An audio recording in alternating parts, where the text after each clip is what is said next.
저희들이 또 최고로 또 은혜 받고 축복 받고 힘을 얻는 또 영이 살아나는 또 예배 자리로 인도하시는 애 감사드립니다. 여기에 앉아 있는 모든 성도님들과 또 렘넌트들 또 들은 얘기지만 또 다시 말씀이 각인되어지고 왜 그리스도야만 되는지 그리스도의 당위성이 또 정리되는 시간으로 주님께서 인도하여 주시옵소서. 그래서 정말 오직 그리스도 이 답을 붙잡고 저희들이 실제로 정말 777의 의미를 붙잡고 정말 그 777의 응답과 누림 속에 가할 수 있도록 인도하여 주옵소서. 감사하며 예수 그리스도 이름으로 기도드립니다. 아멘.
네. 제목은 왜 오직 그리스도인가 이렇게 정했고요. 본문 말씀은 마태복음 16장 16절 13절부터 16절까지 한번 같이 읽겠습니다. 시작. 예수께서 빌립보 가이사라 지방에 이르러 제자들에게 물어 이르시되 사람들이 인자를 누구라 하느냐.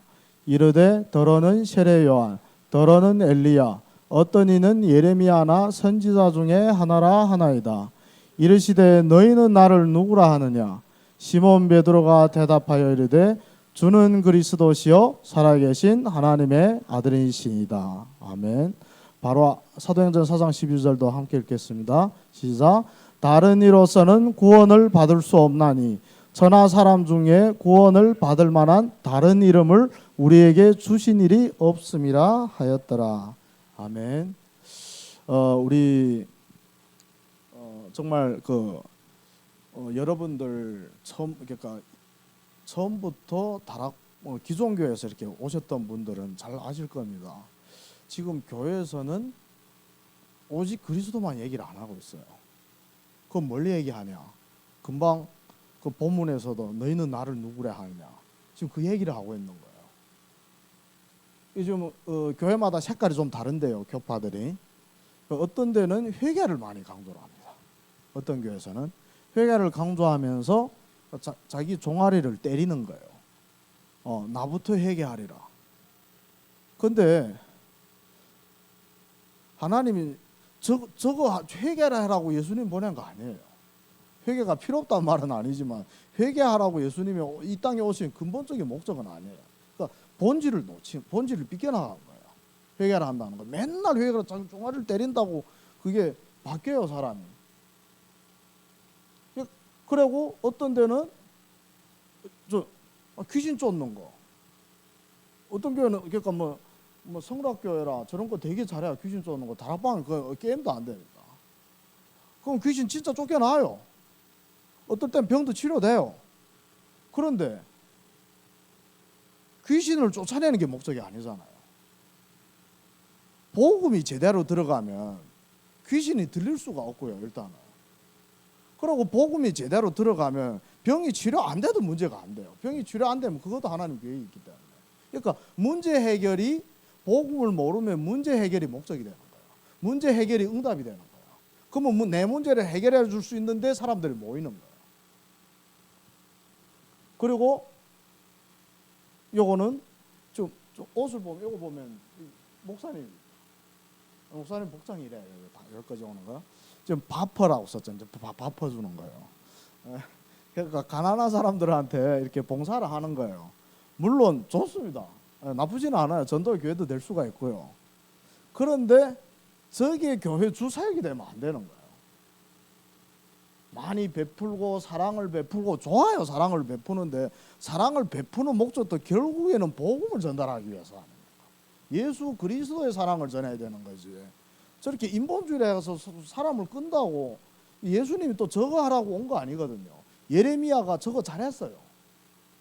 그러면 저걸로 구원받을 수 있다면 저게 교회 주소약이라면 예수님이 이 땅에 올 필요가 없어요. 그냥 예레미야로 보내면 되는 거예요. 엘리야로 보내면 되는 거예요. 그렇잖아요. 이러니까 교회는 사단한테 사정없이 당하고 결국에는 무너지게 되는 거예요.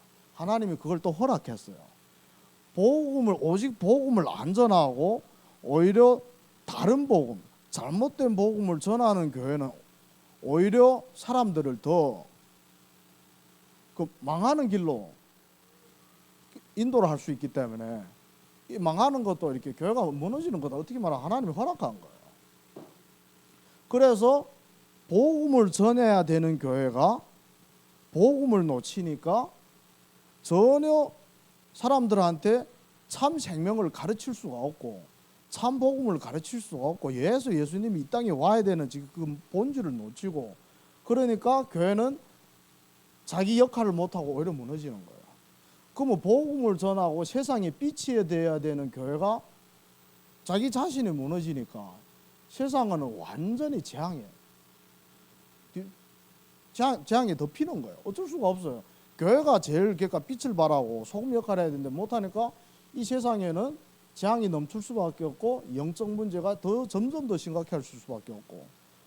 생각해봐요. 지금 의학은 계속 발달하는데 정신 문제는 점점 더 심각해진단 말이에요. 그러니까 이 세상은 완전히 원래 가뜩이나 사단이 이 세상의 임금인데 더 판을 치는 거예요. 옛날에는 있잖아요. 적어도 한 십몇 년 혹은 20년 전에는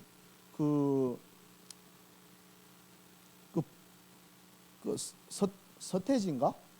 서태지 맞죠?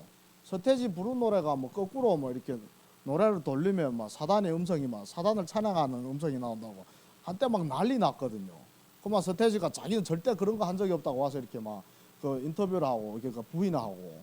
근데 지금은 대놓고 귀신 영화를 막 찍잖아요. 그 BTS 지금 사람들이 열광하는데 그 가사를 보면 대놓고 사단 숭배를 하는 거예요. 지금은 그게 문제도 안 되는데 옛날에 그게 이슈라도 됐는데 지금 이슈마저도 안 되는 거예요. 그만큼 세상이 타락했다는 거예요. 그러니까 무감각해진 거예요. 이러니까 사단이 완전히 이 세상을 장악하고 있으니까 지금 사람들은 심각한 영적 문제에 시달리고 우울증에 걸리고 누가 마약 하고 싶어 하는 사람 어디 있어요? 저거 하면 죽는 거 다 아는데. 너무 시달리니까 차라리 일시적인 쾌락이도 얻기 위해서 좀 마약하는 거예요. 얼굴이 완전 다 귀신처럼 되잖아요. 이거 봐요, 이거. 이 같은 사람 같아요, 이게. 같은 사람 돼 보여요, 이게. 이렇게 된단 말이에요. 그러면 애들은 태어날 때부터 마약 중독된 상태로 태어나요. 한국은 아직까지 이 정도는 안 됐지 미국은 이미 이렇게 됐습니다. 기독교 국가가 복음이 더 없어져 버린 거예요. 사단이 판치고 있는 거죠. 그리고 한국에는 자살송이 유행되고 있어요.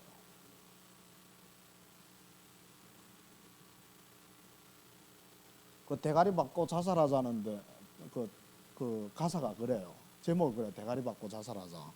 한번 가서 검색해봐요. 애들 있잖아요. 그러니까 곡이 막 슬프거나 막 음침하거나 그런 곡이 아니에요.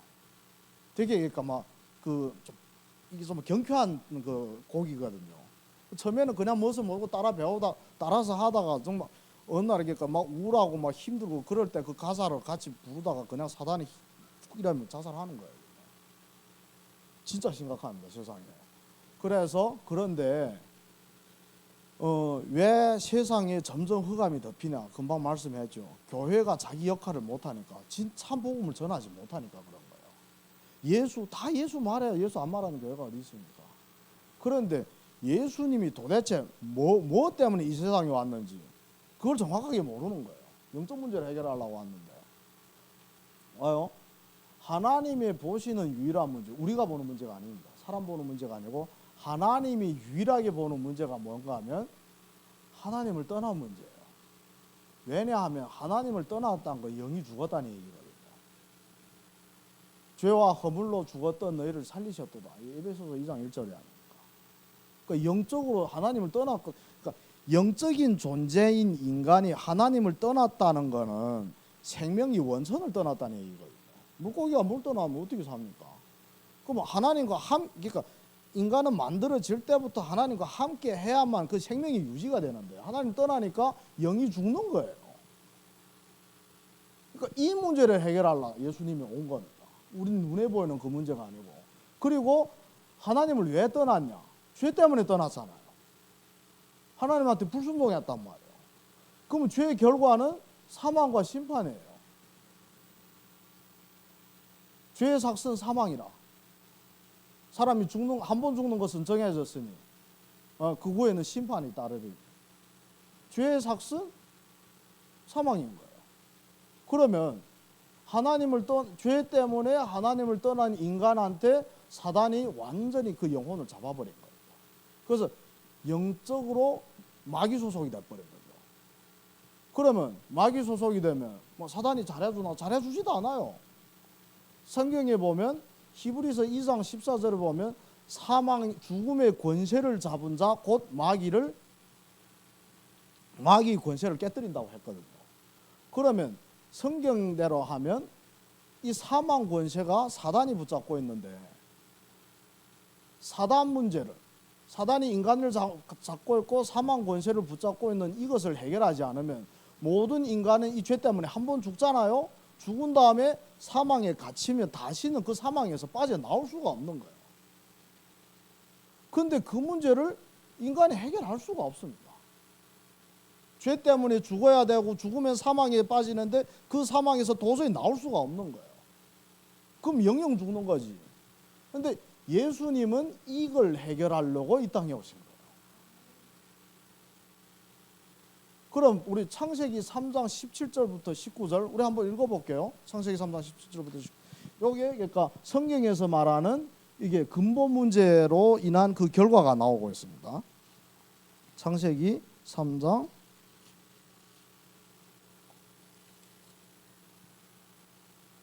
17절부터 19절까지 우리 함께 읽겠습니다. 시작. 아담에게 이르시되 내가 내 아내의 말을 듣고 내가 내게 먹지 말라 한 나무의 열매를 먹었은즉 땅은 너로 말미암아 저주를 받고 너는 내 평생에 수고하여야 그 소산을 먹으리라. 땅이 내게 가시덤불과 엉겅퀴를 낼 것이라. 내가 먹을 것은 밭의 채소인즉 내가 흙으로 돌아갈 때까지 얼굴에 땀을 흘려야 먹으리니 내가 그것에서 취함을 입었음이라 하니라. 너는 흙이니 흙으로 돌아갈 것이니라 하시니라. 아멘. 우리 이 구절을 보면 뭘 볼 수 있는가 하면 17절에 모든 저주와 재앙이 시작되는 것을 볼 수 있습니다. 그러니까 땅이 너 때문에 저주를 받았다고 했어요.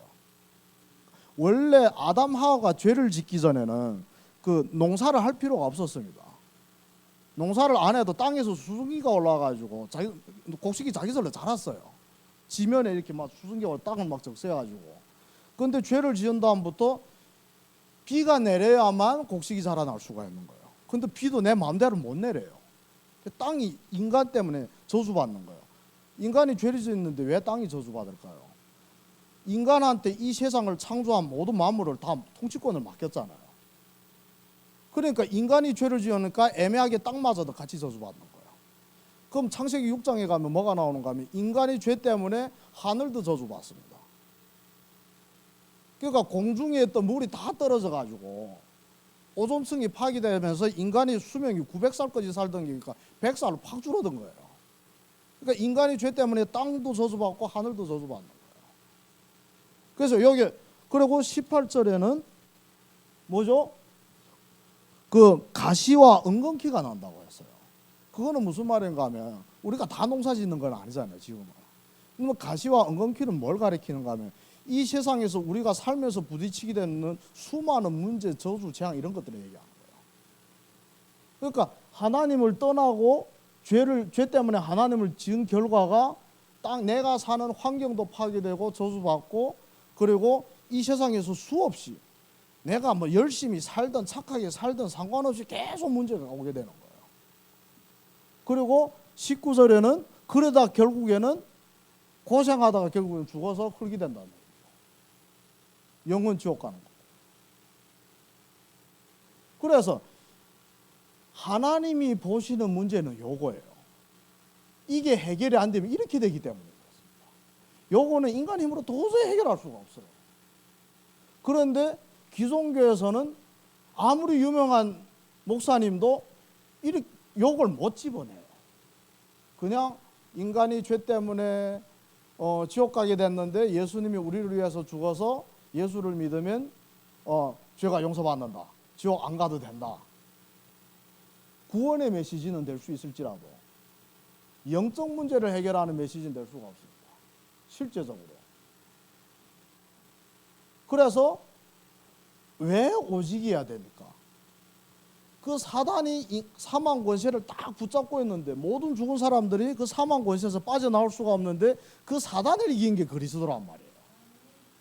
그래서 죄를 짓는 자는 마귀에게 속하나니 마귀는 처음부터 범죄하는데 하나님의 아들이 예수님이 이 땅에 오신 이유가 마귀의 일을 멸하려 하십니다. 이렇게 나오잖아요. 그리고 또 요한복음 16장 33절 보니까 이것을 너희에게 이르는 것은 너희로 내 안에서 평안을 누리게 함이라. 세상에서 너희가 환난을 당하나. 그러니까 예수 그리스도를 붙잡은 사람한테는 문제가 와도 담대하라는 거죠. 왜? 내가 세상 이겼지 않냐. 내가 근본을 해결했기 때문에 그 문제에 시달리지 말라는 거죠. 담대하라는 거죠. 그리고 죄의 삭은 사망이라고 했잖아요. 그런데 뭐라고 해서 예수님이 어떻게 이 문제를 해결했죠? 그러므로 이제 그리스도 예수 안에 있는 자에게는 결코 정죄함이 없나니 이는 그리스도 예수 안에 있는 생명의 성령의 법이에요. 봐요. 생명의 성령의 법이라는 게 무슨 말인가 하면 그 성령이 들어가면 생명을 얻게 됩니다. 그 창세기 2장 7절에 그 흙에다가 코에다 생기를 불어내니까 생명이 됐다고 하잖아요. 그리고 그 마른 뼈다귀를 또 그 생기가 들어가니까 사람이 된 거예요. 그러니까 성령이 들어가면 생명을 얻는 게 성령의 법인 거예요. 그래서 생명의 성령의 법이 죄의 삭은 사망이라는 법에서 우리를 해방해버린 거예요. 그러니까 죄 문제가 해결되는 거예요. 그리고 이제 하나님을 떠난 데로부터 모든 문제가 시작됐단 말이에요. 모든 불행이 시작됐단 말이에요. 그럼 하나님 만나야 되는데 어떻게 만나냐? 예수께서 이르시되 내가 곧 길이요 하나님 만나는 길이요 내가 진리요 내가 생명이니 나로 말미암지 않고는 아버지께로 올 자가 없느니라. 오직 나를 통해서만 하나님 만날 수 있다. 이러니까 그 앞에 요 세 가지 문제를 다 해결했잖아요. 예수님은 요거 해결하려고 온 거예요. 이것 때문에 파생된 뭐 경제 문제라든지 뭐 인간 갈등이라든지 가정 문제 그거 해결하려고 온 거 아닙니다. 그런데 이게 안 보이면 있잖아요. 교회에서 이걸 얘기를 안 해주면 아무리 빡세게 기도를 해도 그 문제를 해결해달라고 기도할 수밖에 없는 거예요. 왜? 본질을 모르니까. 문제가 뭔지 안 보이니까. 그러면 우리 결론 봅시다. 요즘 계속 777 얘기를 하죠. 사실 알고 보면 이때까지 그 우리가 들어왔던 그 흐름들이 사실 777하고 똑같은 거예요.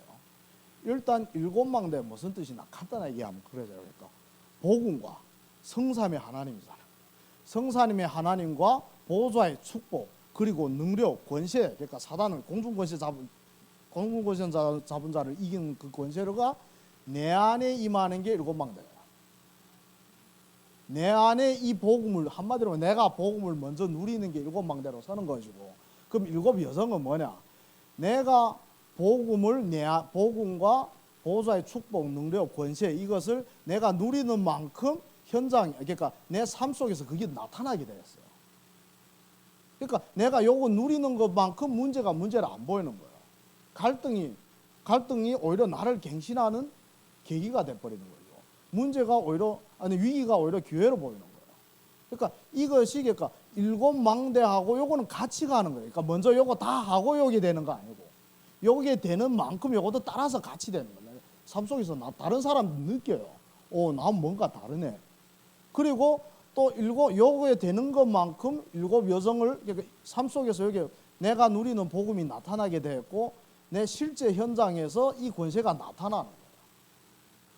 이게 일곱 여정입니다. 그러니까 따로따로가 아니에요. 일곱 망대가 전혀 안 되면 일곱 여정을 갈 수가 없어요. 삶 속에서 전혀 그리스도의 능력이 안 나타나는 거예요. 안 나타나는 게 어떻게 전도를 하겠습니까? 그러면 내가 이걸 누리는 만큼 내 삶 속에서 실제로 그리스도의 능력, 보좌의 축복, 사단 권세를 박살내는 걸 실제로 누릴 수 있단 말이에요. 그러면 그만큼 전도가 되어지는 거죠. 그러면 그 전에 777은 뭐였냐? 오직 그리스도. 오직 그리스도가 내 안에 아닙니까? 그리고 삶 속에서 오직 하나님 나라를 누리는 거예요. 그리고 오직 하나님 나라를 누리는 그 속에서 드디어 성령 충만을 받아서 현장에서 전도라 증인으로 서는 거예요. 그러면 성삼의 하나님이 또 이건 또 무슨 말인가 하면 성삼의 하나님이 내 안에 먼저 임한다는 뜻이고 보좌의 축복이 내 삶 속에 나타난다는 뜻이고 이거 채 안 썼네요. 그러니까 과거, 현재, 미래 이 응답이 이게 나타난다는 이게 상구삼이에요. 이게 상구삼이 사실 777입니다. 이게 그리고 내 보좌의 축복과 능력이 내 안에 임하는 것을 올인할 때, 그러니까 보좌의 축복이 내게 임하게 해달라고 여기 복음에 먼저 말씀과 기도에 올인할 때 내 삶 속에서 이게 나타나는 거예요. 그게 올아웃입니다. 이는 내한테 먼저 들어왔던 게 나타나는 거예요. 그러면서 모든 사람을 살리는 거죠. 바꾸는 거죠. 그리고 24는 뭐냐? 이것도 올인이 아닙니까? 24가 복음과 기도 24 할 때 드디어 하나님의 능력이 보좌의 축복이 25의 능력으로 나타나고 그 힘을 가지고 전도하면서 영원한 작품 만드는 거예요. 아닙니까? 그리고 복음에 오직 할 때 유일성의 응답, 하나님 나라의 응답을 내가 누리고 그걸 가지고 모든 것을 다시 뒤바꿔 놓는 거예요. 재창조하는 거예요. 온체인지가 똑같은 얘기예요. 그리고 당연한 거는 뭐냐 할까? 예수 그리스도 복음만 답이라는 것이 이게 당연한 거고 당연하니까 필연적으로 내가 이걸 누려야 되고 이거 누리면 절대 계획을 보이고 절대 계획을 이룰 수가 있는 거예요. 그래서 이게 777의 흐름과 기도인데 그러니까 단어가 아무리 바뀌어도 요 본질을 벗어나지 않습니다. 유 목사님이 살아계시는 아무리 단어가 바뀌어도 결국엔 다 요 얘기예요. 똑같은 얘기예요. 알고 보면 다 똑같은 얘기예요. 단 좀 적용은 좀 다르겠죠. 그러면 더 구체적으로 나오고 있고요. 그래서 777 그러니까 기도 내용을 그냥 가지고 읽거나 외우거나 물론 안 하는 것보다는 훨씬 낫지만 뜻을 알고 하는 게 기도의 흐름을 따라가는 거예요. 아니면 777이 따로 되고 393이 따로 되고 1년 전에 393 가지고 기도 제목 하다가 777이 바꾸니까 저는 딴 거 나온 것처럼 그렇게 보면 사실 똑같은 얘기입니다. 그래서 실제로 우리가 목사님도 말씀하셨지만 유 목사님도 계속 말씀하시는 게 말씀만 듣지 말고 말씀의 흐름을 따라가라고 했고요. 기도만 하지 말고 기도의 흐름을 따라가라고 했는데 이게 보이면 이렇게 다 뭐라고 할까? 옛날에 들었던 메시지가 이렇게 다시 이렇게 또 기도들이 다시 생각나면서 이게 통일되는 것이 이렇게 이게 보이게 됩니다. 그러면서 정말 뜻을 알고 또 기도할 때 하고 뜻을 모르고 기도할 때 하나님의 역사도 분명 다를 것이고요. 그래서 정말 특히 렘넌트들이 이 축복을 누려야 됩니다. 왜냐하면 너무나도 감사한 게 우리 주일학교 렘넌트들 세 주님 와서 구원의 길을 그냥 외워서 달달달달 헤어지고 난 쟤는 못할 줄 알았거든요. 우리 교회 렘넌트들이 나가서 다 그리고 영접까지 다 시킬 수 있는 실력을 이미 갖췄어요. 네, 다 갖췄어요. 이건 정말 자랑스러운 얘기입니다. 제가 다른 교회 상황을 모르면 제가 이런 얘기도 못 하겠는데 비교해 보니까 렘넌트들이 훨씬 지금 이미 앞서간 거예요. 단 기도의 체험은 아직 지금 부분이 좀 많이 남아 있습니다. 그러니까 집에 가서 기도를 해라고 해도 기도를 어떻게 해야 될지 모르겠고, 일단은 말씀이 정리가 안 되고, 말씀이 정리가 안 되면 사실 그러니까 강단 말씀, 주일학교 강단 말씀을 가지고 집에 가서 이 기도문으로 이렇게 작성하고 뭐 잘하든 못하든 그 시도라도 해보면 말씀이 좀 기억에 남는데, 그게 안 되다 보니까 주일날에 들은 말씀 월요일엔 다 까먹는 거야. 일주일 동안 그냥 그러니까 말씀이 없이 살아가는 거예요. 그러니까 당연히 기도도 안 나오는 거예요. 그러니까 이것이 렘넌트들이 요즘은 좀 감람산의 그 응답을 받을 그 시간표라고 이렇게 생각되고요. 오늘 그 특강할 때 그 동현 쌤이 그 포럼을 해줬는데 되게 중요한 포럼을 렘넌트가 정말 필요한 포럼을 해줬어요. 진짜 저는 성령 인도라고 보는데, 그러니까 자기는 공부를 할 때 항상 하나님한테 질문한다. 모르는 거 있으면. 그러면 하나님이 그러니까 질문할 때 그러니까 깨닫게 할 수도 있고, 깨닫게 하든 안 하든 일단은 그러니까 마음이 이렇게 평안해지고, 예, 그리고 말씀이 정리가 되어지고. 그러니까 주일 예배 끝나면 반드시 집에 가서 그 지금 우리 대학 청년부에서도 이렇게 올리잖아요. 그거 보면 일주일 그 강단의 말씀은 다 이렇게 정리해서 기도 제목으로 싹 바꿔버리는 거예요. 렘넌트들이 그 응답 받게 되면 난리 납니다. 진짜 우리 교회 렘넌트들 그거 받으면. 그래서 정말 지금 우리 교회 렘넌트들도 그렇고 어른들도 그렇고 복음 다 알잖아요. 너무나 다 들어서. 근데 실제로 삶 속에서 이게 이 여정에서 이 복음의 능력이 나타나야 되거든요. 여정 속에서. 근데 지금 요게 잘 안 나타나니까 전도 현장에서도 여기 됐다 안 됐다 됐다 안 됐다 그럴 수밖에 없는 거예요. 그래서 저도 물론 잘 안 됩니다. 그렇지만 방향은 명확해요. 우리가 들었던 복음, 우리가 알고 있고 믿고 있던 복음이 실제로 내 삶 속에서 누려지지 않으면 이정표는 항상 그 갈보리산에서 헤매고 있어요. 첫 번째 이정표를 또 참 못 벗어나게 된단 말이에요. 그러니까 정말 우리가 항상 그 강단에서 나온 모든 말씀을 기도 제목으로 이렇게 싹 이렇게 집에 가서 이렇게 기도 제목으로 다시 이렇게 모든 말씀을 기도 제목으로 이렇게 편집하고, 그걸 가지고 기도만 해도 일주일 동안 강단 말씀은 그냥 항상 이 기억에 남을 것이고, 그러면 응답 받아도 강단에서 이게 강단의 어느 말씀에서 응답됐다는 게 그게 또 발견이 되어지고, 그래야 강단의 증인으로 또 설 수가 있고, 누구한테 전도를 해도 강단 말씀 꼭 붙잡아야 된다. 나도 그게 안 되는데 얘기한다고 그 사람 듣겠습니까? 그래서 내가 먼저 강단을 누리고 강단의 증인이 되고 또 그렇게 또 가르칠 수가 있고, 그래서 정말 실제로 우리가 알고 있는 복음을 일단은 우리가 점점 깊이 있게 정리할 필요는 있어요. 그러니까 물론 지금 다락방 멤버들이 유치원 애들도 나가서 구원의 길 다 그리고, 그리고 뭐죠? 그냥 그리는 정도하고 영접까지 시키고 뭐 다 그런 거는 되는데, 왜 오직 그리스도야만 됐는지 유 목사님 계속 강조하는 그리스도의 당위성을 깊이 있게 점점 우리 중직자들이나 부교육자들은 좀 수준 있게 할 필요도 있습니다. 그러니까 성경을 딱 가지고 왜 이거 아니면 안 되는지 듣는 사람 두 손 두 발 다 들 수밖에 없겠고, 그래서 렘넌트들은 기도의 축복을 누리고요. 그리고 어르신들은, 그러니까 어른들은 그리스도의 당위성이 점점 그러니까 편집이 되어지고, 그리고 실제로 렘넌트들 앞에 오늘 동현이가 그냥 강의하는 선생님으로 선 거 아니고 증인으로 렘넌트한테 포럼을 한 거예요. 그러면 우리들도 렘넌트 앞에서 증인으로 이렇게 설 수 있도록 그 축복을 누리는 저희들 되길 기도합니다. 우리 기도하고 기도하겠습니다. 하나님 아버지 감사합니다. 정말 저희들을 창세전에 택하여 주시고, 또 하나님의 은혜로 말미암아 예수 그리스도를 믿는 믿음을 허락하여 주시고, 정말 우리가 하나님의 백성으로 또 살아가게 하시고, 더군다나 정말 이 수많은 교회와 단체 속에서 오직 그리스도 복음만 말하고 오직 그리스도의 본질만 전하는 또 단체로 저희들이 인도받게 해주신 은혜 감사드립니다.